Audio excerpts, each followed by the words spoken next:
Představujeme nový svěží vzhled Xeela. Platformu Xeelo postupně redesignujeme krok za krokem s jediným cílem zpříjemnit a zpřehlednit vám práci. První a zároveň největší změnou je úplně nové boční menu, které teď obsahuje všechny hlavní navigační možnosti. Díky tomu máte všechno důležité přehledně na jednom místě. Změnili jsme také názvy některých sekcí, aby byly jednodušší a jasnější.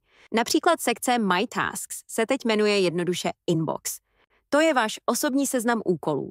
V podstatě to-do list všeho, co máte aktuálně ve Xeelu přiřazené.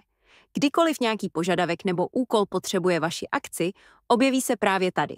Sekce Active, dříve známá jako All Tasks, ukazuje všechny aktivní požadavky v systému, i ty, které nejsou přiřazené přímo vám. Můžete je otevřít, zkontrolovat jejich stav a zjistit, kdo na nich pracuje. To, co dřív neslo název All Items, teď najdete pod jednoduchým názvem All. Získáte tu přehled o všech požadavcích v aplikaci, včetně těch, které už byly dokončeny. Rozsah informací, které uvidíte, závisí na vašich přístupových právech. Sekce My Items jsme přejmenovali na Following. Najdete v ní požadavky, které jste sami vytvořili. Můžete sledovat jejich průběh, zjistit, kdo je právě řeší a mít přehled o jejich pohybu ve workflow. Do Xeela jsme navíc přidali 3 typy prostředí. Každý z nich má svůj účel v rámci vývoje. Začínáme prostředím Development. To je místo, kde všechno začíná. Slouží k vytváření a ladění nových funkcí. Můžete tu svobodně experimentovat bez obav, že byste něco narušili. Dále je tu prostředí Test.